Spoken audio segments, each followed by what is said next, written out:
Hello everyone, কেমন আছো তোমরা সবাই? আশা করছি সকলেই ভীষণ ভীষণ ভীষণ ভালো আছো। তো আজকে অনেক অনেক অনেক দিন পর তোমাদের সামনে আবার ভিডিও নিয়ে আসলাম। অ্যাকচুয়ালি আমি লাস্ট যে ভিডিওটা দিয়েছিলাম সেটা থ্রু হয়তো তোমরা সবাই জানো যে আমার একটা বেবি হয়েছে। তো আমার বেবি হওয়ার পর আমি ডেলিভারি ব্লগ লাস্ট দিয়েছিলাম। বেবি হওয়ার পর বেবিকে নিয়ে প্রচণ্ড বিজি থাকায় আমি কোথাও ট্রাভেল করছি না, সাধারণত আমি ট্রাভেল ব্লগই দিয়ে থাকি। তো আজকে অনেকদিন পর ভাবলাম যে একটা অকেশন পারপাস তোমাদের সাথে ব্লগ দিই। সেটা হচ্ছে আমাদের বাড়িতে প্রত্যেক বছর মানে দোল উপলক্ষে অষ্টম প্রহর কীর্তন এবং দোল মহোৎসব হয়। তো ভাবলাম এটাই তোমাদের সাথে শেয়ার করি, তোমাদের ভীষণ ভালো লাগবে আশা করি। আর আমাদের এই যে দোল মহোৎসবটা অনেক বছর ধরে চলে আসছে, তো সেটাই তোমাদের সাথে শেয়ার করতে আসলাম। তো আশা করি আজকের ভিডিওটা তোমাদের ভীষণ ভালো লাগবে। দোল পূর্ণিমার আগের দিন তো আজকে আমাদের বাড়িতে হয় অধিবাস কীর্তন, এবং তারপর আগামীকাল হবে অষ্টম প্রহর কীর্তন 24 ঘন্টা, এবং পরশুদিন দোল মহোৎসব। তো তোমাদের সাথে এই পুরো যে উৎসবটা শেয়ার করব সেটাই ইচ্ছে আছে, আশা করি তোমাদেরও ভালো লাগবে। তো চলো ভিডিওটা দেখতে থাকি। তো এখন বিকেল 4টে মতন বাজে। আমাদের বাড়িতে এখন সবাই ওই আসর সাজাচ্ছে গাঁদা ফুল দিয়ে এবং মন্দির সাজাচ্ছে। চলো নিচে যাওয়া যাক, তোমাদেরকে দেখাই এখন নিচে কি চলছে। তো আমি নিচে এসে দেখলাম যে সবাই ফুলের মালা গাঁথছে। আমিও এখানে এসে মালা গাঁথতে বসে পড়েছি। এখানে আমার শাশুড়ি মা আর যা মালা গাঁথছিলেন, তো ওনাদের সাথে আমিও মালা গাঁথতে বসে পড়লাম। এগুলো ঠাকুরের জন্য ছোট ছোট মালা তৈরি হচ্ছে, আর তাছাড়া গাঁদা ফুলের মালা দিয়ে আসরের চারিদিকটা সাজানো হচ্ছে। এখানে আমাদের যে পাশে আমাদের দাদা শ্বশুর আর ঠাকুমা শাশুড়ির সমাধি আছে, সেখানেও মালা দিয়ে সাজানো হচ্ছে। বাড়ির গেটের থেকে চারিদিকটা যতটা সম্ভব গাঁদা ফুলের মালা দিয়ে চারিদিক সাজানো হয়েছে। ভেতরে আসরের চারিদিকে মালা দেওয়ার পর বেশ ভালো লাগছে দেখতে। ঠাকুরের গলায়ও রজনীগন্ধার মালা টালা দিয়ে সুন্দর করে সাজানো হয়েছে। আর আসরে আমাদের যে গোসাই, যিনি কিনা সমস্ত কাজ করে থাকেন পুজোর, উনি বসে আছেন, আর ওনার শিষ্যরাই মন্দিরে সমস্ত কিছু কুচকাজ করছিলেন। কারণ একটু পরেই আমাদের অধিবাস কীর্তন শুরু হবে এবং তারপর চৈতন্য চরিতামৃত পাঠ হবে, দিয়ে অনুষ্ঠানটার সূচনা হবে আজকে। তো আর আমার ছেলের হচ্ছে এটা প্রথম দোল। এই বাড়িতেও সবথেকে নতুন সদস্য, তো ওর চোখ দেখলেই তোমরা বুঝবে ও সবকিছু খুব অবাক ভাবে দেখছে। ফুলের কালার গুলো, লাইটের আলো, সবকিছুই ওর চোখে বেশ দৃষ্টি আকর্ষণ করছে। তো ও অবাক ভাবে তাকিয়ে সবকিছু দেখছে, ঠাকুরের দিকে কখনো তাকায়, কখনো মালার দিকে তাকায়। আর ওকে দেখতে আমারও বেশ মজা লাগছে। স্বাভাবিক ব্যাপার, ও ছোট মানুষ, ওর কাছে তো এগুলো সবই নতুন, তাই না? তো আমার ছেলের সাথে আমার প্রথম দোল, সেই জন্য আমিও ভীষণ এক্সাইটেড। এখানে পুজোর সমস্ত সামগ্রী চলে এসছে। এখানে সবকিছু ওনারা মিলিয়ে দেখে নিচ্ছেন আর কিছু প্রয়োজন আছে কিনা। সবকিছু ঠিকঠাক করে গুছিয়ে নিয়ে এরপরে আমাদের অষ্টম প্রহর কীর্তন এর আগে আজকের দিনে যে অধিবাস কীর্তন হয় সেটার শুভ সূচনা হয়ে গেল। কীর্তন হয়ে তারপরে চৈতন্য চরিতামৃত পাঠ হয়ে আজকের অনুষ্ঠানটি শুরু হবে, এবং কালকে 24 ঘন্টা কালকে ভোর 4টে থেকে শুরু করে পরের দিন ভোর 4টে পর্যন্ত আমাদের অষ্টম প্রহর কীর্তন চলতে থাকে। তো আজকের অনুষ্ঠানটা তো এইখানেই শেষ। অধিবাস কীর্তন হয়ে তারপরে প্রসাদ বিতরণ করে আজকের অনুষ্ঠানটা শেষ। কালকের অনুষ্ঠানটা শুরু হবে ভোর 4টে থেকে। Good morning everyone. তো কালকে তো তোমাদের সাথে আমি শেয়ার করেছি অধিবাস কীর্তনটা। এখন আমি ঘরের উপরে আছি, এই যে ত্রিয়ান শুয়ে আছে। তো আজকে আমাদের হচ্ছে অষ্টম প্রহর কীর্তন চলছে, মানে আজকে ভোরবেলা থেকে শুরু হয়েছে। তোমরা আওয়াজ পাচ্ছ না, কারণ আমি একদম উপরে দরজানলা বন্ধ করে তোমাদের সাথে ভিডিওটা শেয়ার করছি। তাও হয়তো অল্প অল্প আওয়াজ তোমরা ব্যাকগ্রাউন্ডে পাবে। আমি এখন আপাতত সকালবেলা স্নান টান আমার কমপ্লিট হয়ে গেছে অনেকক্ষণ আগেই, বাট আমি উপরে আসার টাইম পাইনি। এখন আমি ছেলেকে রেডি করতে উপরে এসেছি, তাই ভাবলাম তোমাদের সাথে একটু কথা বলি। তো তোমাদেরকে নিচে গিয়ে দেখাবো অষ্টম প্রহর কীর্তন চলছে। তো আমাদের আজকে যেটা হয়, সারাদিনই অষ্টম প্রহর কীর্তন চলে এবং এটা আগামীকাল ভোর অবধি চলে। আর তারপর কালকে আমাদের দোল মহোৎসব হয়, ঠাকুর দোলে ওঠেন। তো তোমাদের সাথে পুরোটাই শেয়ার করবো। ভিডিওটা তোমাদের কেমন লাগছে জানাতে ভুলো না।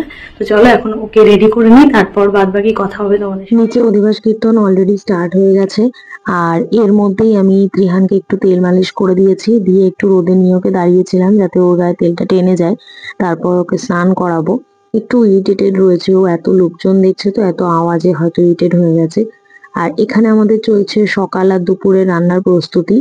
এই অষ্টম প্রহরের দিন থেকে শুরু করে কালকে পর্যন্ত আমাদের বাড়িতে যত লোক কীর্তন শুনতে আসেন থাকেন, সবার বন্দোবস্ত করা হয় খাবারের 3 বেলা। তো এখানে সকালের খাবারের আর দুপুরের খাবারের বন্দোবস্ত হচ্ছিল। আর এই যে আমি আর ত্রিহান দাঁড়িয়ে আছি, ও সব সময় হাত খেতে থাকে, যা হাতের কাছে পায় মুখে দিয়ে রাখে। আর এখানে আমার সুন্দর করে ঠাকুর সিংহাসন সাজানো হয়ে গেছে, মন্দিরটা খুব সুন্দর করে সাজানো হয়েছে। গোপুদেরকে আমি নতুন ড্রেস এনে দিয়েছিলাম, তিন গপুর জন্যই। তো গপুরা সুন্দর করে ড্রেসে সেজে উঠেছে, দেখতেও খুব ভালো লাগছিল আমার। আর ঠাকুরের গলায় মালা টালা পরানোর পর খুব সুন্দর লাগছে দেখতে। আর আমি এখানে কাটছি পনির। আমার না পনির কাটতে ভীষণ ভালো লাগে, কিন্তু আমি পনির খেতে ভালোবাসি না, কিন্তু কাটিং করতে খুব ভালো লাগে। আর এখানে পনির কাটা হচ্ছে কারণ আমাদের বাড়িতে আজকে দুপুরবেলা পনিরের তরকারি করা হবে। এই দুদিন মানে 3 দিন ধরে আমাদের বাড়িতে সম্পূর্ণ নিরামিষ রান্না বান্না হয়, কোনো পেঁয়াজ রসুন কিচ্ছু ছোঁয়া থাকে না। আর আজকে দুপুরের মেনুতে যেহেতু পনিরের তরকারি ছিল, শাক ডাল পনিরের তরকারি তার সাথে চাটনি, মিষ্টান্ন আর মিষ্টির ব্যবস্থা করা হয়েছিল। তো সেখানে পনিরের কাটিং করছিলাম আমি। আর পনিরের সাইজ গুলো একটু দেখিয়ে নিলাম ঠিকঠাক আছে কিনা। আর এখানে আমাদের অষ্টম প্রহর কীর্তনে দুপুরবেলা ভোগ আরতি হচ্ছে, ভোগ লাগিয়ে দেওয়া হয়েছে, ভোগ আরতি চলছে। ভোগ আরতি সম্পূর্ণ হয়ে গেলে সবাই আরতি নিয়ে তারপর ঠাকুরের ভোগ প্রসাদ খেয়ে তারপর দুপুরের খাওয়া দাওয়া করবে। আর আজকের দিনে আমাদের যে আরেকটা কাজ থাকে, এটা স্পেশালি আমার থাকে, সেটা হচ্ছে দোল সাজানো।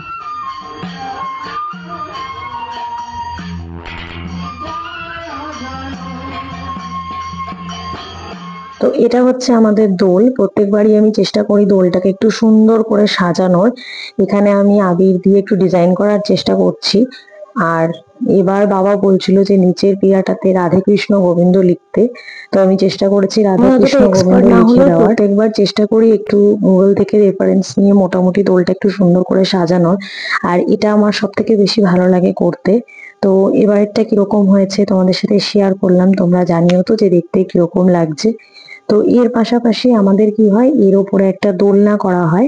দোলনার ওপর রাধা গোবিন্দকে ঝোলানো হয়, তারপর সেখানে রাধা গোবিন্দকে আবির দেওয়া হয়। তারপর আমরা সবাই আবির খেলি। আর পাশেই একটা ছোট্ট দোল আছে যেটাকে বলা হয় পঞ্চম দোল।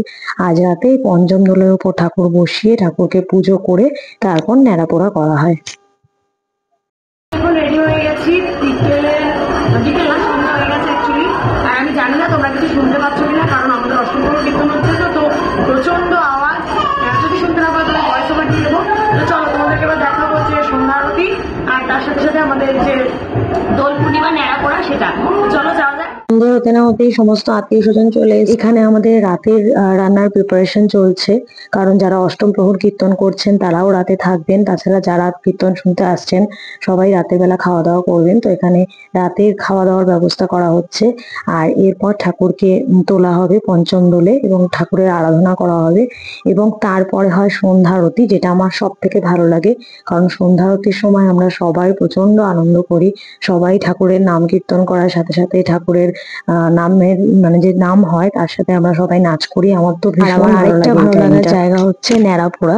আগে আমাদের বাড়িতে ভীষণ বড় করে ন্যাড়াপোড়া করা হতো আমার কাকা শ্বশুরের বাড়ির ফাঁকা উঠোনে, কিন্তু এখন ঘর বাড়ি হয়ে যাওয়ায় ন্যাড়াপোড়াটা একদম ছোট্ট করে করা হয়।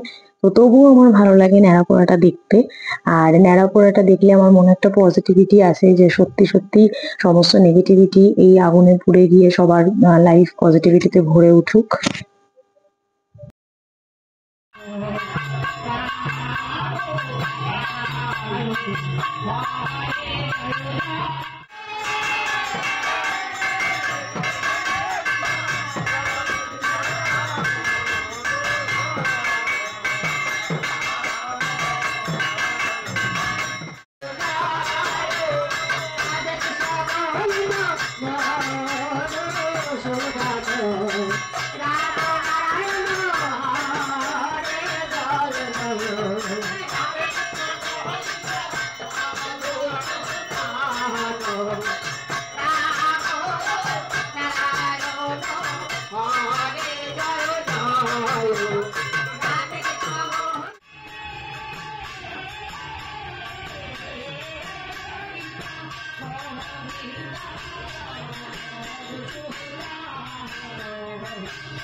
গুড মর্নিং এবং সকলকে শুভ দোল পূর্ণিমার অনেক অনেক প্রীতি ও শুভেচ্ছা। সকলের দোল খুব খুব খুব ভালো কাটুক। তো আমাদের বাড়িতে যেরকম তোমাদের সাথে শেয়ার করছিলাম, অষ্টপ্রহর কীর্তন আজকে ভোরবেলায় শেষ হয়েছে। এখন আমাদের যেটা হবে, নগর কীর্তনে বেরোবো আমরা। আমি অনেক আগে থেকে ফ্লিপকার্ট থেকে একটা ড্রেস কিনে রেখেছিলাম ত্রিহানকে গোপাল সাজাবো বলে। তো আমার স্নান টান হয়ে গেছে, ওকে এখন স্নান করিয়ে তাড়াতাড়ি করে রেডি করে দেবো, তারপর আমরা নগর কীর্তনে বেরোবো। তো এখানে আমি ত্রিহানকে রেডি করে দিচ্ছি। ও চুপচাপ ছিল, বেশ সুন্দর করে ওকে রেডি করছিলাম। ও বেশ চুপচাপ, মানে কান্নাকাটি কিচ্ছু করছিল না। আমি ভেবেছিলাম ও একদম কান্নাকাটি করবে, ইরিটেট করবে, আমায় রেডি করতে দেবে না, বাট বেশ চুপচাপই ছিল। আমি বেশ সুন্দর করে ওকে গোপাল সাজিয়ে দিয়েছিলাম। গোপাল সাজিয়ে মানে আমার মায়ের মুখে বলতে নেই, বাট আমার নিজেরই এত ভালো লাগছিল ওকে। তো গোপাল সাজানোর পর আমরা বেরিয়েছিলাম নগর কীর্তনে। প্রত্যেকবারই আমরা নগর কীর্তনে বেরোই, বাট বেশি দূর যাই না, মাত্র নিয়মে ৫-৭টা গড়ি নগর কীর্তন করে আমরা চলে আসি। তো এখন আমরা বেরোচ্ছি নগর কীর্তনে।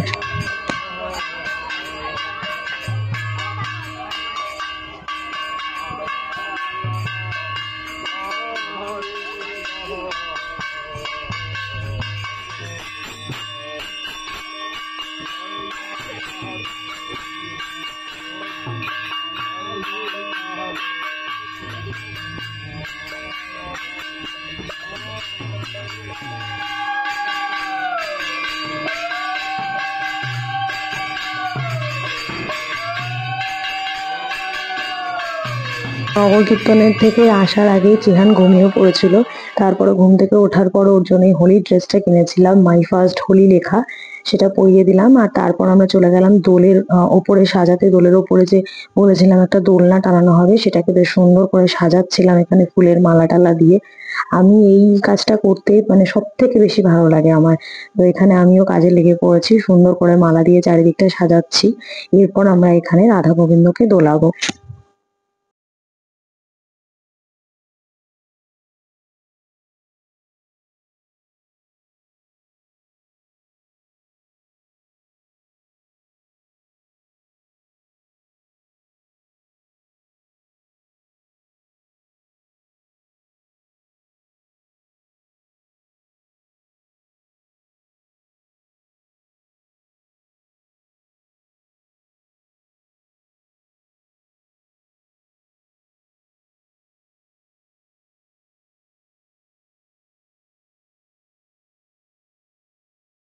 তো রাধা গোবিন্দকে দুলিয়ে দেওয়া হয়েছে এবং এখানে পুজো করছেন ঠাকুরমশাই।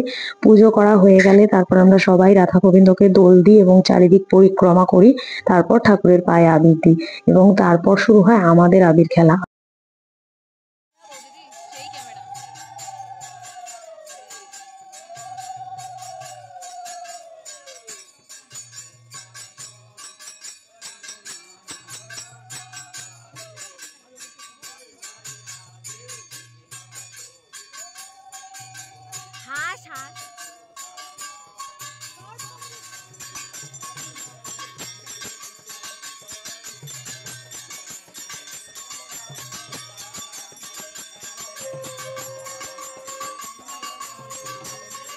আমাদের বীভৎস রং খেলা হয়, মানে রং নয়, আবিরই বলতে পারো, কিন্তু এক একজন আবির মেখে ভূত হয়ে যায় আর কি।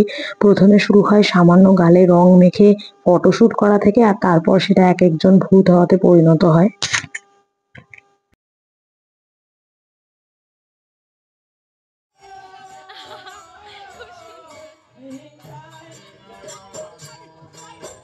আপনার মুখটা একটু দেখি। এই তো কি সুন্দর লাগছে, সেই একেবারে ঝিঙ্কু।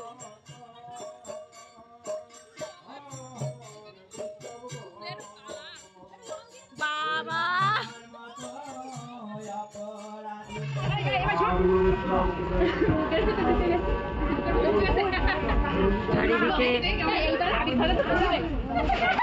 আমাদের কত পরের দিন হয়, আজকে দিনই বেশি হয়ে গেল।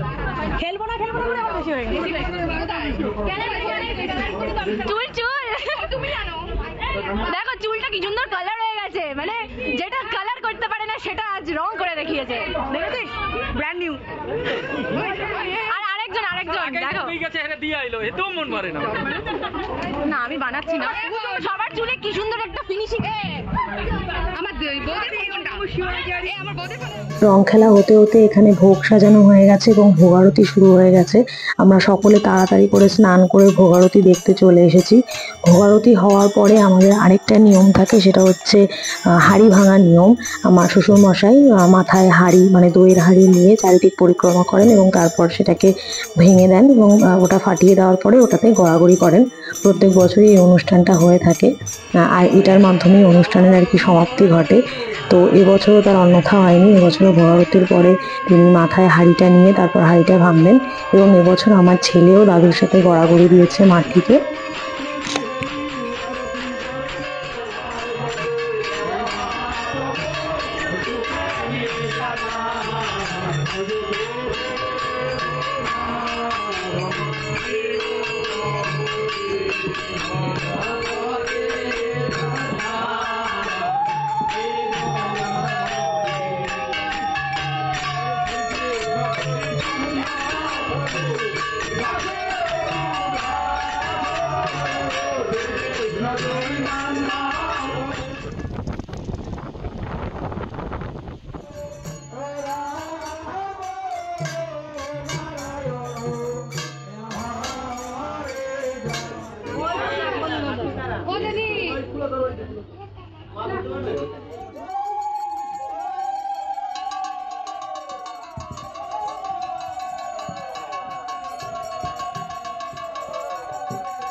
সবার শেষে সমস্ত ভক্তবৃন্দদেরকে খিচুড়ি প্রসাদ খাওয়ানোর মাধ্যমে আমাদের অনুষ্ঠান শেষ হয় আর আমরা আবার একটা বছর অপেক্ষা করে থাকি অনুষ্ঠানটির জন্য। আমাদের তো এই দোলের অনুষ্ঠানটি ভীষণ ভালো লাগে। আমি যতটা পারলাম তোমাদের সাথে শেয়ার করলাম। তোমাদের কিরকম লাগলো জানাতে ভুলো না। ভিডিওটি যদি ভালো লেগে থাকে তাহলে একটা লাইক করো, চ্যানেলটাকে সাবস্ক্রাইব করো। তোমাদের সাথে দেখা হবে আবার নেক্সট কোনো ভিডিওতে। সকলে ভালো থেকো, সুস্থ থেকো, আনন্দে থেকো আর ঘুরতে থেকো। টাটা।